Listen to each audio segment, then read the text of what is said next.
और अब खबरें विस्तार से देखेंगे। श्योपुर से बड़ी खबर, जो किसान की आत्महत्या का मामला। जी हां, किसान का अंतिम संस्कार किया गया। कलेक्टर ने परिजनों को 2 लाख का चेक दिया है। राज्य सरकार को प्रस्ताव भेजने का आश्वासन दिया गया है और 15 लाख की आर्थिक सहायता का प्रस्ताव दिया गया। मृतक की बेटी को संविदा नौकरी का भी प्रस्ताव दिया गया है। बिजली बिल और केसीसी कर्ज माफ करने का आश्वासन भी दिया गया। तो श्योपुर से ये खबर आप तक पहुंचा रहे हैं। किसान की आत्महत्या का ये पूरा मामला था, जहां पर किसान का अंतिम संस्कार कर दिया गया है। तो वही कलेक्टर ने परिजनों को 2 लाख का चेक भी दिया है। तो आर्थिक मदद यहां पर की गई है परिजनों की, और साथ ही साथ राज्य सरकार को प्रस्ताव भी भेजा गया है और प्रस्ताव भेजने का आश्वासन दिया गया है। तो 15 लाख की आर्थिक सहायता का ये प्रस्ताव रहेगा और मृतक की बेटी को संविदा नौकरी का भी ये प्रस्ताव रहेगा। तो बिजली बिल और केसीसी कर्ज माफ करने का आश्वासन भी दिया गया है। हमारा निवेदन ये है, जितना मैक्सिमम होगा, आपने जो डिमांड की मैं पूरी भेज रहा हूँ। डिमांड तो सर 50 लाख की है, पूरी भेज रहा हूँ, पूरी भेज भेज रहा हूँ। श्योपुर में किसान ने आत्महत्या की तो परिजनों ने प्रदर्शन किया और प्रशासन ने 2 लाख रुपए का चेक देकर मामला शांत करवा दिया। हालांकि राज्य सरकार को प्रस्ताव भेजने का आश्वासन दिया गया है। ये रिपोर्ट देखिए।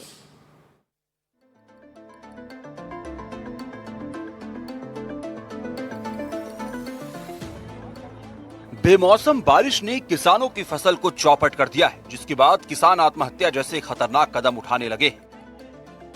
ऐसा ही एक मामला श्योपुर जिले से सामने आया। बेमौसम बारिश से फसल बर्बाद होने के कारण किसान कैलाश मीणा ने फांसी लगाकर आत्महत्या कर ली। किसान की मौत से पूरे इलाके में शोक की लहर है, तो साथ ही इस पर सियासत भी शुरू हो गई है। खबर लगते ही कांग्रेस विधायक बाबू झंडेल ने प्रदेश सरकार पर निशाना साधते हुए पीड़ित परिवार के लिए 50 लाख की सरकारी सहायता की मांग की। कांग्रेस विधायक अपने समर्थकों और ग्रामीणों के साथ जेनी गांव में एम्बुलेंस के सामने बैठ गए और जाम लगा दिया। करीब 12 घंटे तक ये प्रदर्शन होता रहा। 100% किसान बर्बाद हो चुके हैं। उस सर्वे में प्रशासक ने भी मान लिया है। हमारा किसान कैलाश भाई कर्जे से परेशान था। कर्जे वालों ने दबाव दिया, इस कारण आत्महत्या कर ली। 3 छोटे छोटे बच्चा बच्ची है, उसके परिजन है, घरवाली है, भाई है। परेशान होकर आत्महत्या कर ली। ये उसके भाई खड़े हैं, मैं परिजन के साथ में खड़ा हूँ। सभी मेरे किसान साथियों ने जब तक 50 लाख का मुआवजा नहीं मिलेगा, इनका बिजली का कर्जा माफ नहीं होगा, खाद का माफ नहीं होगा, केसीसी का माफ नहीं होगा, जब तक हम डेड बॉडी को नहीं जलाएंगे। वहीं कांग्रेस प्रदेश अध्यक्ष जीतू पटवारी ने भी फोन पर पीड़ित परिवार से बात की और संवेदना व्यक्त की। ग्राम जेरी में सरसोत का किसान था। मध्य प्रदेश कांग्रेस की तरफ से इसे सोशल मीडिया पर पोस्ट किया गया, जिसके बाद बीजेपी हमलावर हो गई। बीजेपी नेता आशीष अग्रवाल ने सोशल मीडिया पर ही पलटवार करते हुए लिखा कि कांग्रेस ऐसे संवेदनशील मुद्दों पर राजनीति कर रही है। उन्होंने लिखा, प्रारंभिक जांच में ये तथ्य स्पष्ट रूप से सामने आया है कि मृतक किसान अपनी बेटी के ससुराल पक्ष से उत्पन्न विवाद के कारण मानसिक रूप से अत्यंत व्यथित था।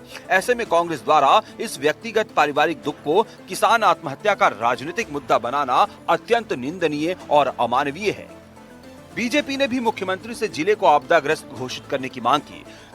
विजयपुर से विधायक मुकेश मल्होत्रा ने इसे लेकर मुख्यमंत्री, मुख्य सचिव और कलेक्टर को खत लिखा।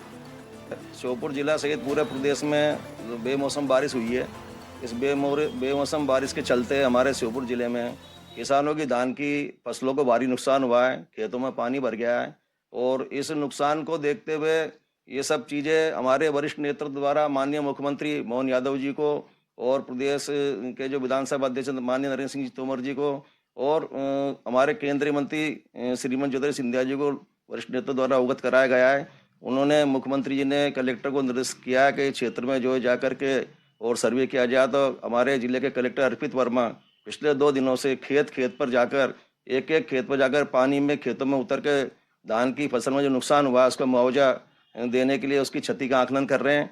उसमें कांग्रेस द्वारा या कांग्रेस के लोगों द्वारा जो इस क्षति को लेकर के जो राजनीतिक रोटियां सेकी जा रही है वो गलत है।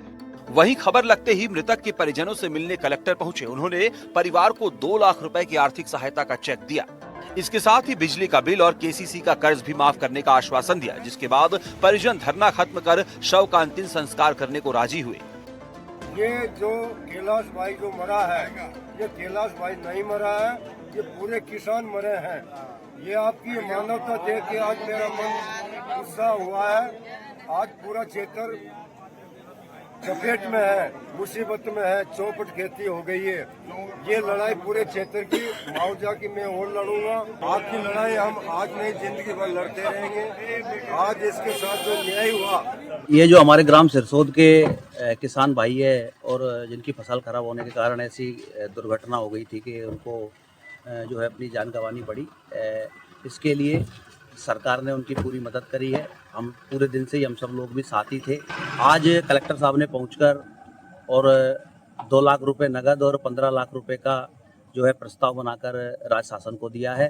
केसीसी माफ और बिजली का बिल माफ, साथ ही एक संविदा की नौकरी बेटी के लिए जो है सरकार ने उनको दी है।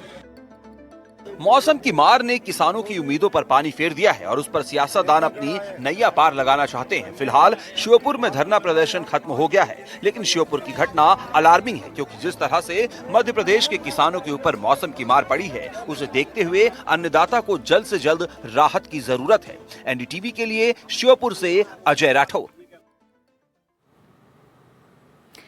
और चलिए ज्यादा जानकारी लेंगे, हमारे सहयोगी अजय राठौर हमारे साथ जुड़ गए, सीधा उनका रुख करेंगे। अजय, जिस प्रस्ताव का जिक्र किया जा रहा है पीड़ित परिवार के लिए कि आर्थिक मदद दी जाएगी, संविदा नौकरी दी जाएगी, आश्वासन जरूर दिया गया है, क्या प्रस्ताव ये भेज दिया गया और अगर नहीं भेजा गया है तो कब भेजा जाएगा?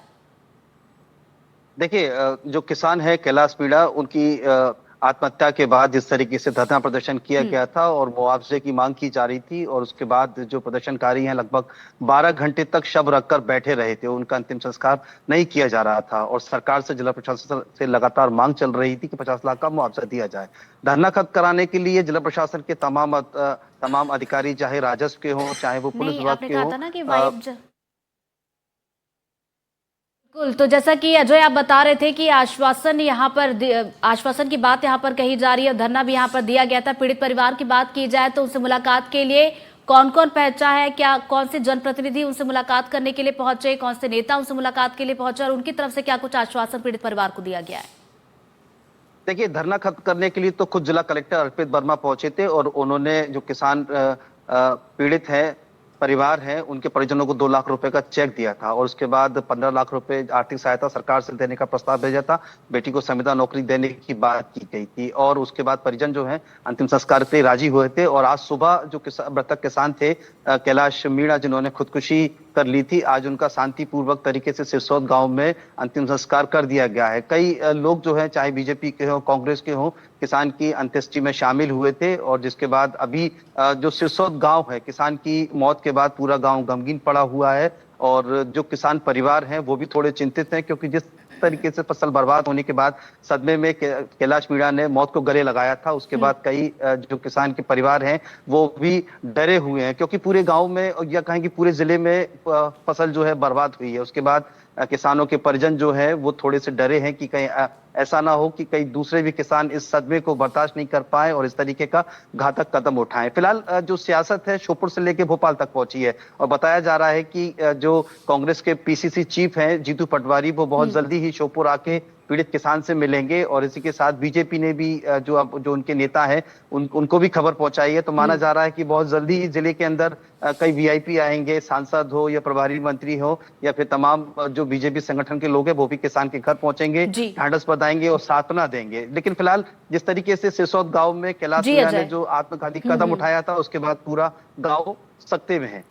बिल्कुल। तो एक तरफ प्रस्ताव भेजने की बात कही जा रही है, तो वहीं राजनीतिक दलों की बात की जाए तो वही मुलाकात करने के लिए पीड़ित परिवार से पहुंचेंगे। बहुत बहुत शुक्रिया अजय आपका तमाम जानकारी के लिए।